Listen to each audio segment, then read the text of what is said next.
Revenge is an ugly word, but for some it is the only chance of healing. This is a story of retribution that lasted for 30 years. Munich, 1972. Millions of viewers around the world tune in to watch the start of the 17th Olympic Games. Thousands of people arrive in the city from all over the world to celebrate another festival of international goodwill. Among them are 28 Israeli athletes, full of optimism and hope.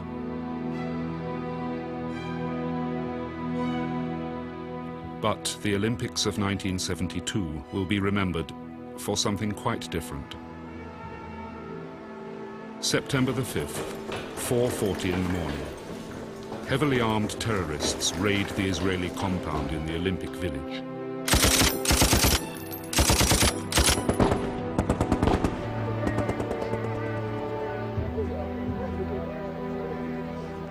Eleven Israeli athletes are killed. Prime Minister Golda Meir informs Parliament of the tragedy. Her response is to form a top-secret committee that will lead a campaign of retribution against those responsible for the Munich Olympic massacre.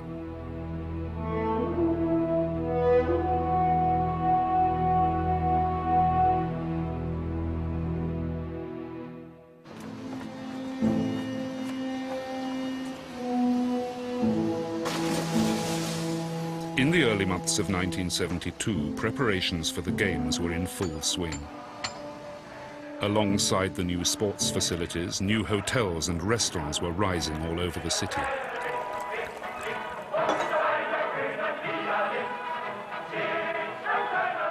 Elsewhere, other preparations were also in hand. In Lebanon, members of a terrorist organization called Black September, a branch of the Palestine Liberation Organization, were also training for the Olympics.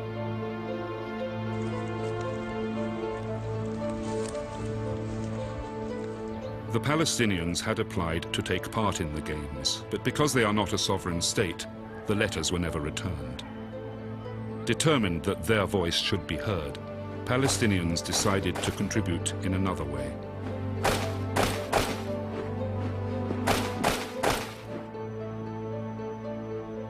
The plans were drawn up here in Beirut in January 1972 by 4 of their leaders. Mahmoud Yusuf Najjar, number 3 in the PLO and a liaison with Black September. Mohammed Daoud Oudeh, known as Abu Daoud, an operational planner for the PLO. Ali Hassan Salameh, a Black September intelligence operative, nicknamed by the Israelis the Red Prince. And Abu Iyad, head of the PLO intelligence staff and the secret chief of Black September.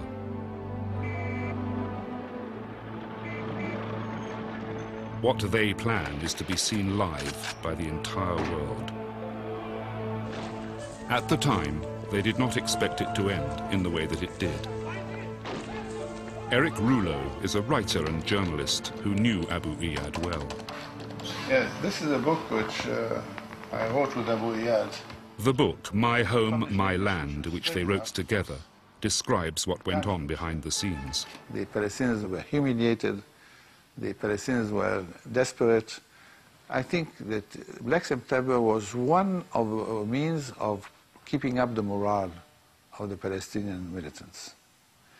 And making such a big operation like Munich would give the PLO, would give the Palestinians some kind of respect for what they're doing.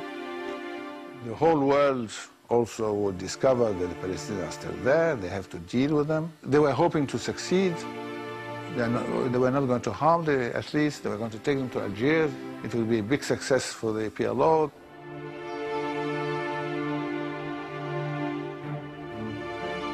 In order to succeed, they need a lot of information about the Olympic Village, and for this they need local help. In the summer of 1972, Black September contacts the Red Army faction, or RAF, a German terrorist group. In August, the RAF begins monitoring security around the Olympic Village, supplying Black September with pictures of targets and details of routines.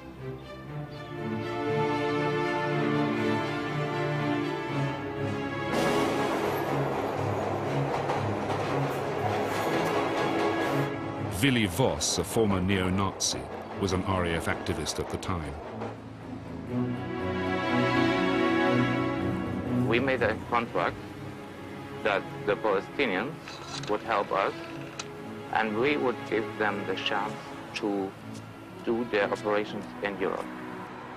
I gave informations to people who stand in Europe, Palestinian people. I took informations, I gave money, I took money, I brought weapons, and everything an organization like that needs. ארגוני הטרור בעולם של שנות ה-60, ה-70 וה-80, אחד הדברים שמאוד אפיינו אותם זה הקשרים ההדוקים ביניהם. בין ארגונים שלכאורה לא היה ביניהם שום דבר משותף. אם זה ארגון גרילה אורבני בדרום אמריקה, ארגון בסקי שמנסה להשיג עצמאות לחבל ארץ בספרד, אנשי באדר מיינהוף, וכמובן הפלסטינים שבשלב זה או אחר שאפו להקים מדינה משלהם. וכל הארגונים האלה, למרות שבעצם לא היה להם שום דבר משותף, יצרו אידיאולוגיה משותפת של מאבק למען זהות לאומית, למען בית לאומי, נגד מה שהם ראו ככוח כובש או כוח אימפריאליסטי, ובאופן טבעי התחילה מעין בורסה של שמור לי ושמור לך.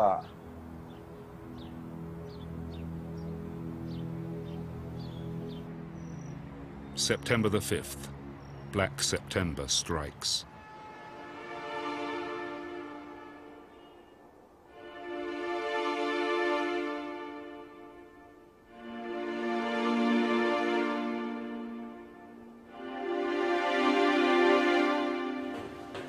At 4:40 in the morning, a group of hooded figures enter the Olympic Village.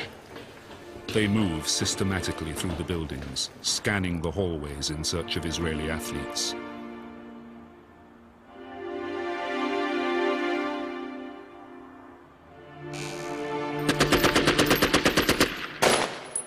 By dawn, Black September's agents have captured 9 Israelis, killing one at the break-in and another as he tries to fight back. In a matter of minutes, the terrorists have taken control of the Israeli compound. They threaten the German authorities with a bloody massacre if their instructions are not followed. Esther Shachamorov, a sprinter in the Israeli team, was in the women's quarters. אני זוכרת, זה היה פחד אימים. אני זוכרת שיצאנו מהבניין הזה והסתובבנו בכפר בשביל שיעבירו אותנו לבניין אחר. ככה הסתכלנו כל הזמן, אמרנו אולי בכל מקום מחכים לנו מחבלים. הייתה הרגשה של פחד וגם כן חוסר ודאות.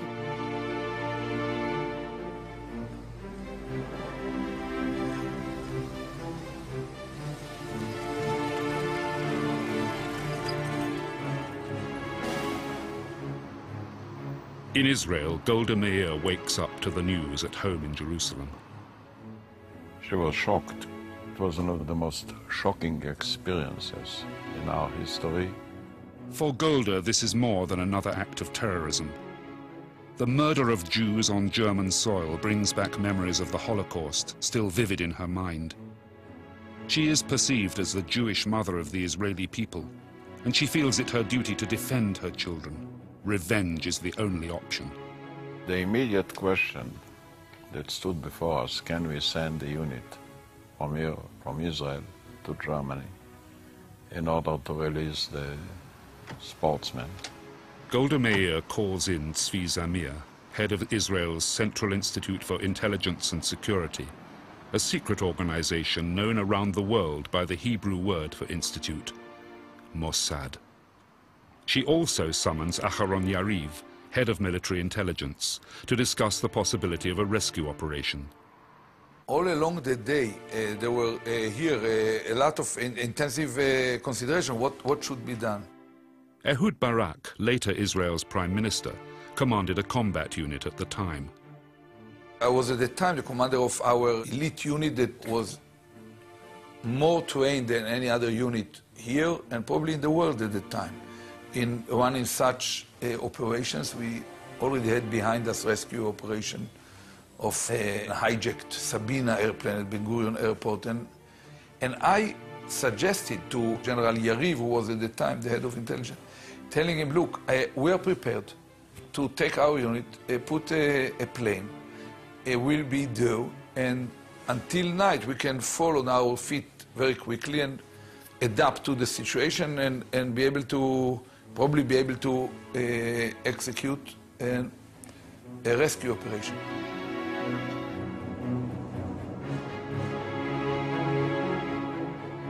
We sent the head of our Mossad to Germany to check the possibilities. The Germans thought that they can handle it. והמטרה של צביקה זמיר הייתה, בין היתר, מעבר לנוכחות ולבדוק מה קורה, לשכנע את הגרמנים, את הממשלה, את ראשי הצבא, שאנחנו נבוא לבצע את זה. היינו כבר בכוננות כאן, היינו באיקון לנסוע לשם. At 2:30 that afternoon, Mossad chief Tzvi Zamir lands in Munich and is immediately taken to Knollestrasse, where the hostages are held. He comes with a message from Golda Meir, who offers help to the Germans. As the media gather outside the building, the terrorists issue their demands. They provide a typewritten list of 234 Palestinian and German prisoners to be released. Among them Ulrike Meinhof and Andreas Baader, founders and leaders of the notorious Baader-Meinhof gang.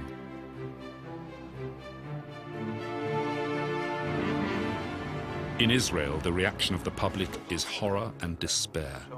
The entire country tunes in to events in Munich as they unfold. The Germans are not ready to accept Israeli assistance. Zamir reports this to Golda Meir. This is the original coded letter that he sent her on September the 5th. But Golda refuses to negotiate with terrorists. She will accept nothing but total surrender. By late evening, the terrorists demand to be taken to the airport with their hostages. This gives the Germans a chance to launch a rescue operation. לא הייתה להם יחידה ללוחמה בטרור. זה היה אוסף של שוטרים שהלכו לבצע מבצע, שאין להם שום מוטיבציה לבצע את זה, לא רצון להסתכן, וגם לא את הידע. לא צליפה ולא פריצה, שום ידע, שוטרים. כך היום קבוצה שוטרים יכולים לבצע מבצע מיוחד. זה מקצוע.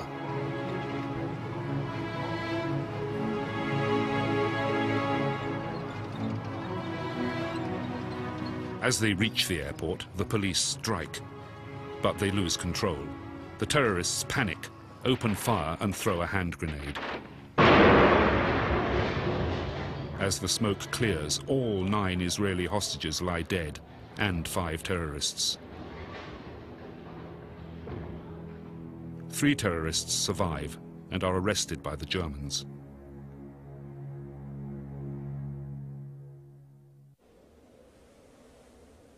The world reacts with horror to this act of barbarism. There is a move to cancel the games, but this is widely seen as conceding victory to the terrorists. After a memorial ceremony, the games continue without the Israeli team. They choose to return home. They have lost 11 of their friends. Esther Shachamarov has lost her personal trainer. לאבד פתאום בן אדם כזה, ופתאום אתה חוזר באווירון, הוא הביא אותך לשם, זאת אומרת, אנחנו באנו ביחד, ואני יושבת באווירון, ואני יודעת שהוא למטה בארון.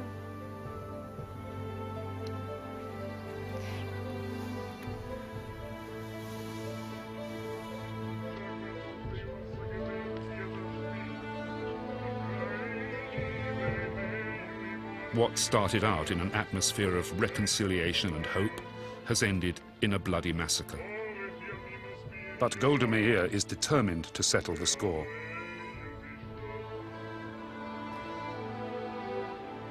As the nation mourns, Golda Meir assembles the heads of Israel's intelligence to form a top-secret team whose mission will be to terrorize the terrorists. It is to be known as Committee X, and its leader is General Aharon Yariv. Yariv believes in quiet action, executed without the help of the international community. The international community did not take a strong stand at that time against terrorist activity and did not take decisive action against terrorists even when they captured terrorists. Many of the terrorists who were captured red-handed in dastardly attacks were let go free. As if to prove Yariv's point, less than 2 months after the massacre, the Palestinians hijack a Lufthansa flight at Munich itself, demanding the release of the 3 surviving perpetrators. The German authorities give in. It is clear that Israel will have to act alone.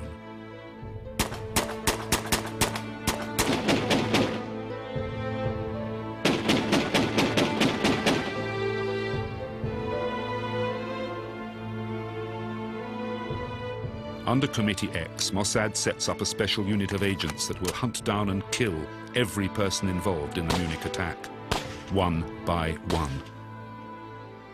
הטראומה הייתה כל כך גדולה, שנוצר כאן אבסורד. מדינת ישראל שביטלה את עונש המוות, אין עונש מוות בחוק הישראלי מלבד לנאצים ומשתפי פעולה עם הנאצים. ובגלל הטראומה של מינכן, מדינת ישראל החליטה להוציא להורג אנשים שהיו קשורים באופן ישיר לטבח של מינכן. But within Mossad, it is agreed that at this time, killing the operatives is justified. I think there is a lot of logic to do it, because if you don't do it, these same people will continue to cause the death of innocent people. So in a way, you are saving lives by doing it. So although I personally am dead against, for example, summary executions of murderers and things like that, but if you have a case where you can save lives and you know that these people will continue to kill, then you have to take drastic action. If we can allow Israelis or Jews to become targets all around the world, you know, it cuts underneath somehow the way that Israel perceives itself and the raison d'etre of having Israel as a shelter.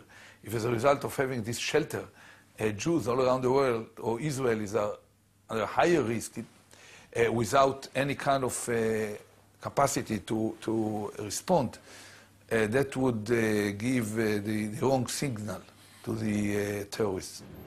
In Tel Aviv, Mossad begins to gather information on the terror group responsible for the massacre. Golda is kept informed every step of the way. Personal dossiers are assembled for each of the terrorists.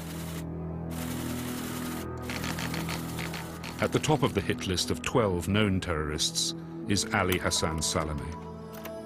The Red Prince has eluded Mossad before, but this time they mean to eliminate him.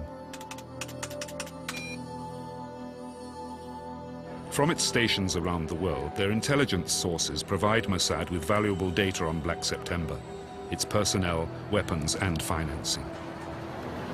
Recruiting agents among terror organizations is one of the most difficult things to do, because terrorists are usually very motivated. They usually operate in small groups, and it's very, very difficult to find someone in those small groups who is willing to betray his comrades and his ideals and to talk. But I can tell you that we certainly did succeed. By October 1972, Committee X has produced a heavy file on Black September.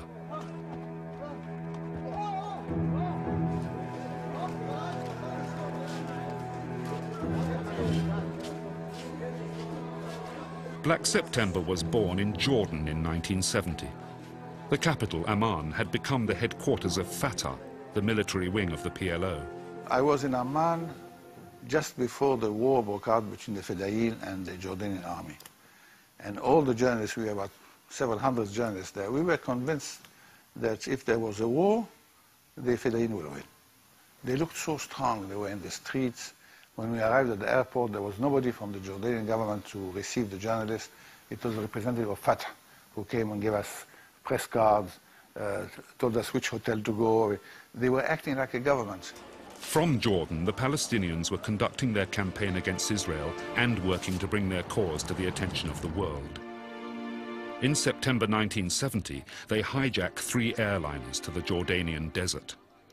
After removing all the passengers, they put on a firework display for the world to watch.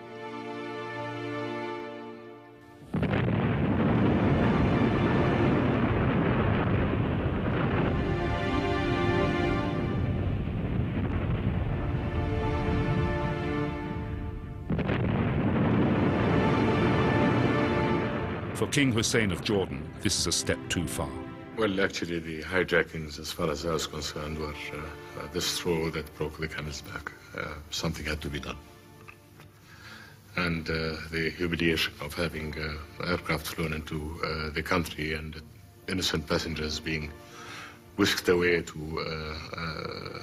various parts of the country and being unable to do anything about it, and subsequently having these aircraft blown up was something that questioned whether Jordan really existed or whether it didn't. Hussein's army launches all-out war on Jordan's refugee camps. A bloodbath follows as thousands of Palestinians are killed and tens of thousands are wounded. Many of the Palestinians are expelled, forced to relocate to run-down camps in South Lebanon. The PLO changes its address to Beirut. From the ashes of the burning camps, a new and vicious terror group is born to live under the PLO's umbrella. In commemoration of the recent tragic events, it will be called Black September.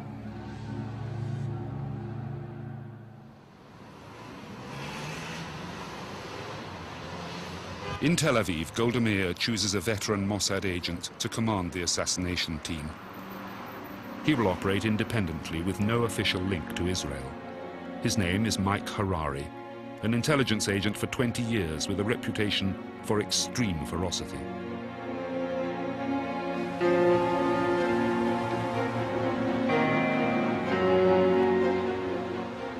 Mike Harari chooses Paris as his headquarters, settling there under the alias of French businessman Edouard Lasky. He handpicks his team of assassins. Much like the terrorists' cells in Europe, Harari assigns separate tasks to small groups. They will act independently. מייק הררי קיבל הוראה, אתה תקבל רשימה של אנשים שהיו אחראים ישירות לטבח במינכן, ואתה תדאג לכך שהם לא ימותו מוות טבעי. וזאת בהחלט, זה רגע מאוד מכריע, לא רק בתולדות מדינת ישראל, אלא גם בתולדות הטרור הבינלאומי. מכיוון זאת פעם ראשונה שמדינה סוברנית בעצם נטלה על עצמה לפעול על פי אותו קנה מידה ובאותם כלים של ארגוני הטרור, ובעצם, אם אפשר לומר, לפעול כארגון מאפיה. אתה בא לחסל אותי, אני אחסל אותך.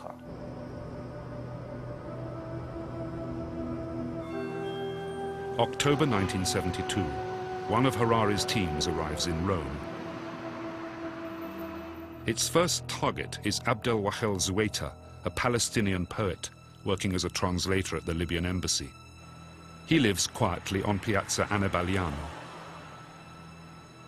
Mossad suspects that as the Black September representative in Rome, Zuwaita was involved in the logistical organization of the Munich operation. October the 16th, 1972, 10:30 in the evening. Zuwaita returns home from work. Behind the door, a figure waits in the shadows. 11 bullets are fired into his body, one for each of the slain athletes. He dies instantly. Golda Meir receives the message. Number one is down.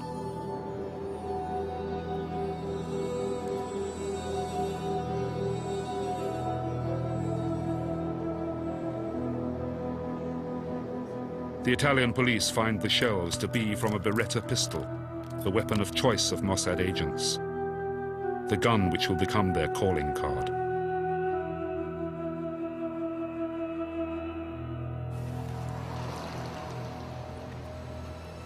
December 1972, Paris.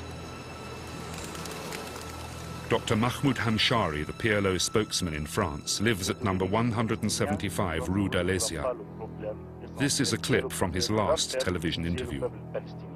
Une dernière question. Est-ce que vous pouvez vivre tranquille en France? Est-ce que vous ne craignez pas pour votre vie? Pour moi, non. Mais je pense qu'il ne faut pas tenter le diable. Hamshari is next on the list. Because of his job, Hamshari is used to meeting journalists from around the world. In December, a man posing as a journalist requests an interview. What Hamshari fails to realize is that this journalist is an agent of Mossad. During the interview, the agent surveys his apartment. He meets Hamshari's French wife and his daughter, collecting as much information as he can. The next day, the undercover agent watches the house from a cafe across the street. He waits for Hamshari's wife and daughter to leave before making a phone call. When Hamshari answers, a radio signal activates a bomb planted in the receiver.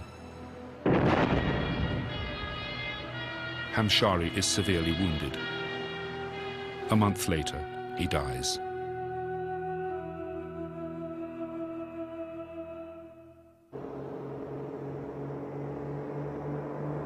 Three weeks later, Harari sends another team to Nicosia, Cyprus. Hussein Abd al-Khir, the PLO's major contact with the Soviets, is next on the list. Golda needs to make it clear that her revenge will reach the perpetrators, wherever they may try to hide. At 10 o'clock in the evening, he returns to his hotel room after a meeting at the Russian embassy. As he lies down on his bed, a pressure bomb planted underneath it kills him instantly. Al-Khir is buried in Cyprus.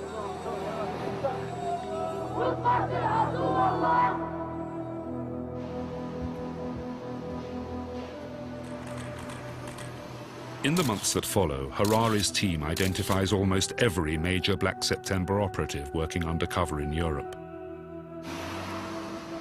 April 1973 marks the peak of Mossad's activity against Black September. Paris, Friday, April the 6th, 1973. Law professor Basel Al-Kubaisi is seen leaving the Café de la Paix near the Opera. Al-Kubaisi makes his way home.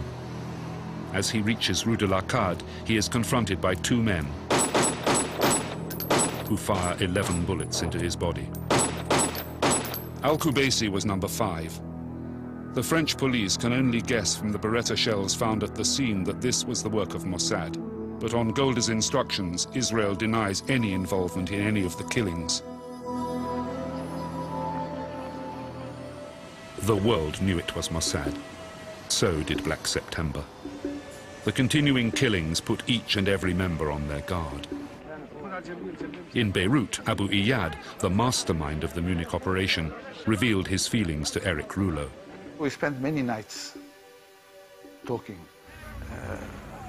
I suspected that he was in one way or another involved in Black September, but I didn't know that he was the head of it. This I realized after talking with him. He never admitted it. It was too dangerous. Since the Munich operation, he was living in fear. He told me so. Retribution on European soil is not enough. Prime Minister Golda Meir orders Committee X to pursue everyone on the list, including those who are hiding in enemy countries. המוסד, אדמת אירופה, חיסל כל מחבל, כל מפקד. חיסולים ברומא ובפריז. זה חיסולים של חוליות מבצעיות שהמוסד ביצע והרג אותם. ואז מתברר שיש מידע של ראשי המחבלים, של הסגן של יאסר ערפאת, של יוסף נג'אר, שהוא מפקד בכיר, ושהוא גם מהמתכננים של הפעולה במינכן. ברור לגמרי, צריך לחסל אותו. עכשיו, המוסד בארץ יעד, יותר קשה לו לבצע מאשר אדמת אירופה. לכן הוחלט שעושים גם מבצע משולב למעשה, משותף. המודיעין מגיע מהמוסד, יסיר אותנו המוסד, ואנחנו נבצע את המשימה. I was then the commander of an elite commando unit. We briefed the Mossad people about what kind of information might be needed in order to decide whether an operation to be carried out by us is possible. And we said that it will be almost impossible to plan a decisive, very short attack if we cannot learn a little bit about the structure, the internal structure of these apartments. And it ended up that we were given the almost full plan of the building, from the basement to the top floors, with the internal arrangements that were found to be quite accurate of what's going within the apartments, and some more information about the routines. On April the 10th, they all meet in Golda's office to lay the plan before her. With her approval, the operation will proceed.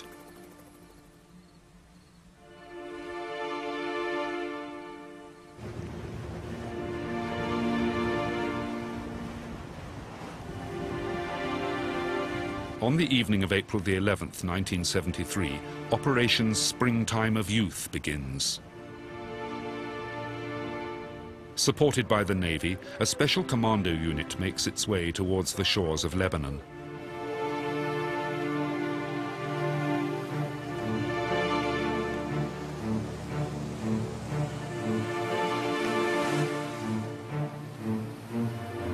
Mossad agents are waiting for them on the beach to drive the commandos to their target. אנחנו נחתנו כ-20 קילומטר דרומית לביירות, במקום חוף הים, במקום יחסית שומם. ואנשי המוסד חיכו לנו 3 מכוניות. עכשיו, אנחנו התחפשנו לחלק לגברים תיירים וחלק לנשים. אני בסך הכל 14 לוחמים בסך הכל, אהוד ברק מפקד הכוח הזה. אני תייר לצורך העניין, אהוד ברק בת זוג שלי, מחופש לאישה, היה לו בייבי פייס. עוד נקודת חן הוסיפו לו. המוסד, המאפרת של המוסד, איפרה את כולנו, שנהיה יפים, מצחצחים, וכמו תיירים אמיתיים, למרות שזה לילה מואר וכל זה, עם תאורה, אבל חיפשו אותנו, אבל כל פרט הם יושבים, אין שום פה ויתור על שום דבר. אהוד ברק נראה אישה מטווח של חצי מטר, הוא נראה אישה. I was kind of in modern clothes with everything in place, and blonde. I was a brunette, and I had a stocky blonde. Besides me and 2 other blondes entered into the buildings with the squad. They are to raid an apartment block in the heart of Beirut. 3 high-ranking Black September officers are living there.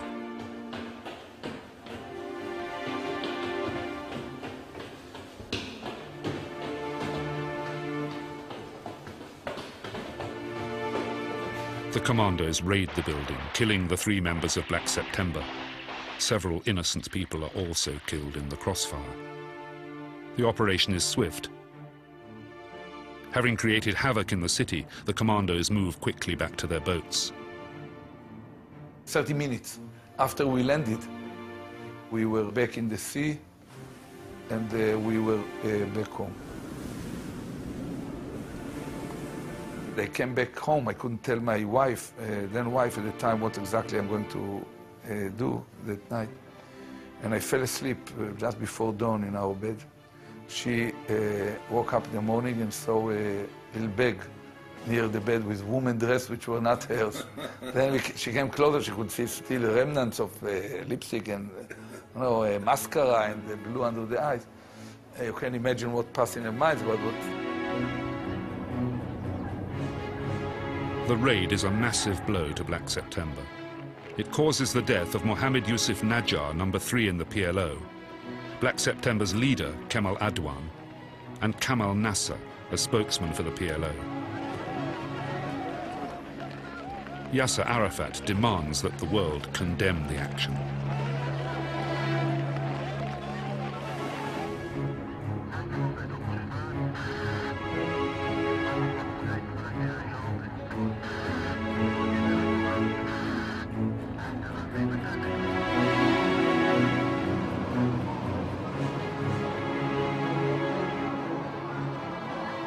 In Athens the next morning, Musa Abu Ziad hears the news of the attack in his rented room. He is another one on the list of Munich conspirators. Abu Ziad rushes out to buy a newspaper. While he is out, Mossad agents enter his room and plant a plastic explosive charge under the bed.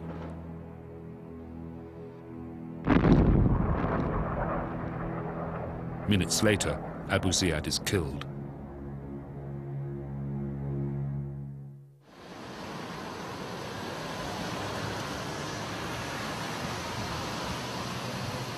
The hit list grows ever shorter. With the elimination of the Beirut headquarters, Ali Hassan Salameh, the Red Prince, moves up in the rankings of the PLO. For Harari, catching Salome becomes a top priority. While some in Israel call for the killings to stop, Harari is determined finally to cross the name of the Red Prince from the list.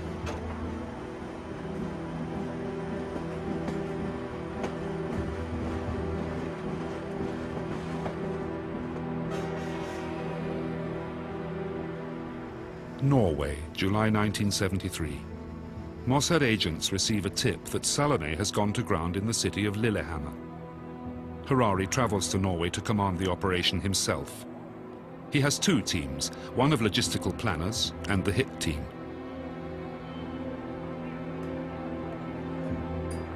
The agents quickly locate their target, leaving a local theater, accompanied by a blonde woman. The man's features resemble those of Salome, and his attraction to blondes fits the profile compiled by Mossad.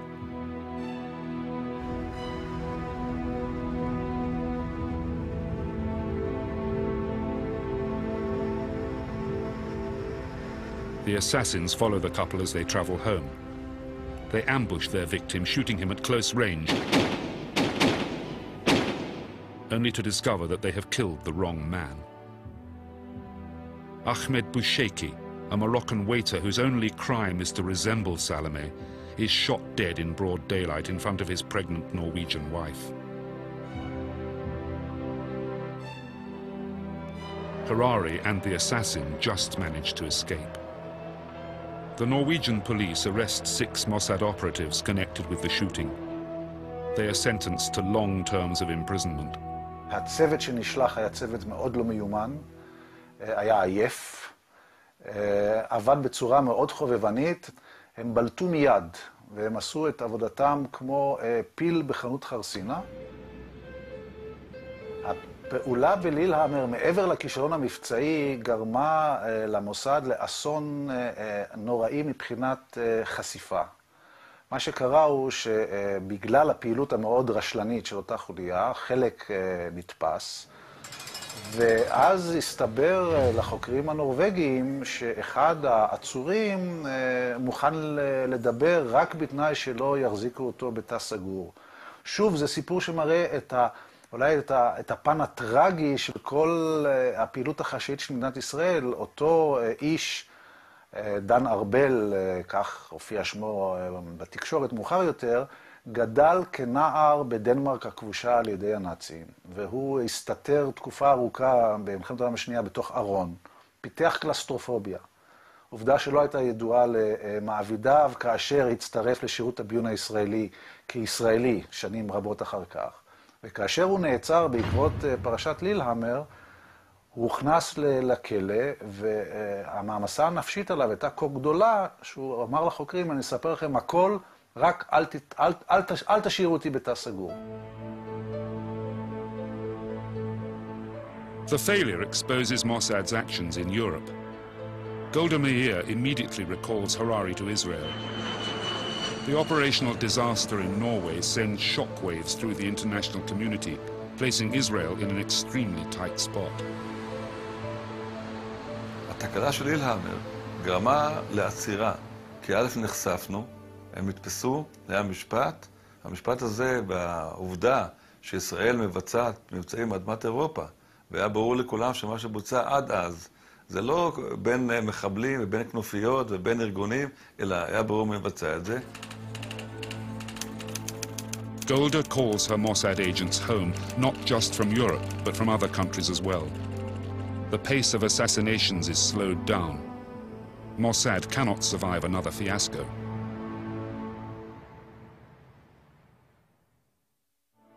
Golda Meir remains Prime Minister until 1974, when she is succeeded by Yitzhak Rabin.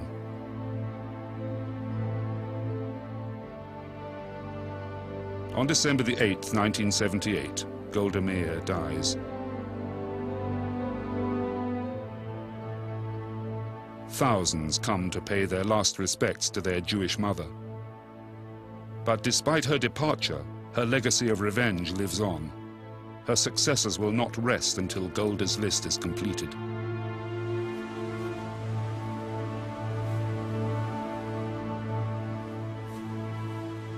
In 1979, Mossad reorganizes and refocuses on the Red Prince, directing more resources towards his elimination.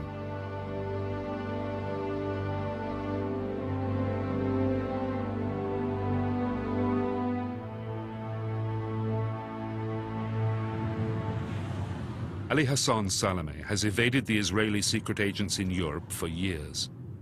He leads a luxurious life with the salary of a high-ranking PLO activist and a new wife, the 1971 Miss Universe from Lebanon. By 1979, the Red Prince and his wife Georgina have settled down in Beirut, though Salameh continues to have an eye for other women. I met him once or twice, but I didn't like mixing with him because I knew he was a killer, Hassan Salameh. Hassan Salameh is probably one of the great killers of the PLO. I mean, I didn't like him very much. He was a playboy. You would see him on the beaches of Beirut, very well dressed, with little women around him. I mean, he was quite a figure. His lifestyle made him antipathique, made him not likable by the Palestinians who were living a hard life. And he had a lot of money. Nobody knew where money was coming from. He was spending in cabarets. Some say the money comes from America. Salameh has very good relations with the CIA. He might be their top agent in Lebanon. This relationship enables Salameh to boost the Palestinian cause and to promote Arafat in the international arena. He was, it seems that he was very smart and that he was having an excellent relationship with the CIA, probably giving them things which they wanted. I mean, he knew how to deal with them. And the Israelis were frightened of this because they were afraid that he would turn the Americans on the side of the Palestinians. That was the real reason why they hated him. עלי חסן סלמה, בגלל שהוא היה ראש מפקד ספטמבר השחור, בגלל הטראומה הנמשכת של טבח מינכן, הוחלט בביון הישראלי שלמרות השנים הרבות שעברו, הוא טסט קייס. כלומר, פה יש עניין ליוקרה הישראלית. אם חיסלו את כל סגניו, את כל העוזרים שלו, עד האחרון האפסנאים, אין שום סיבה שלא לרוצץ את ראשו של הנחש. Israeli intelligence, aware of his weakness for women, sets a honey trap. Erica Chambers, an agent sent by Mossad, meets Salameh as if by chance. She is an attractive woman and he is immediately smitten. They have a passionate affair, during which Chambers closely observes Salameh and reports on his daily routine.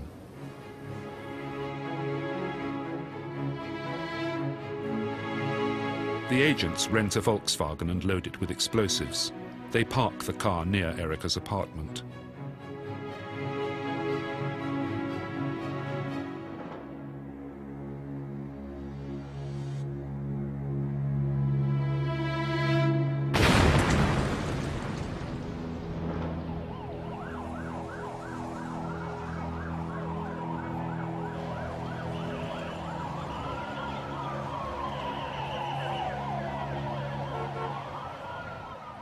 Ali Hassan Salameh, Abu Hassan, was martyred on the path of the revolution and liberation. At 4 p.m. Monday, January 22nd, together with 4 of his escorts, due to a remote detonated explosive charge. The Red Prince, one of the key planners of the Munich massacre, is dead. The Central Committee of Fatah and the PLO, while notifying the martyrdom of the militant leader Abu Hassan, in charge of the Special Operation Branch, which used to hit and chase the Zionist enemy wherever they were, affirms that the murderers will not escape the punishment of the revolution.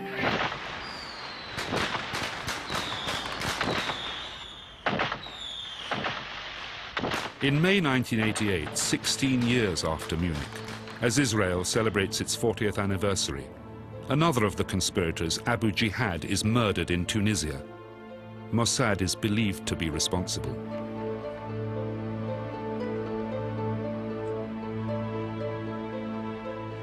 No one knows how many names were on the list compiled by Committee X, but the assassinations continued into the 90s. Today, more than 3 decades after the Munich massacre, Most of the terrorists involved in the attack have been killed by Mossad. Golda has kept her promise. In fact, she kept her words, with two exceptions, I would say. Abu Daoud, who actually said that he was in it. Abu Daoud lives quite normally in Amman. He travels, and the Israelis never tried to kill him. Why? I don't know. And Abu Iyad, I'm sure that the Israelis knew that Abu Iyad was the head of Black September. I can't imagine that I was the only one to suspect it. They never tried to kill him. Abu Iyad, the head of Black September and the mastermind behind the Munich attack, was later murdered in Tunisia by his Palestinian opponent, Abu Nidal. Abu Daoud lives on as the only survivor of Golda's revenge.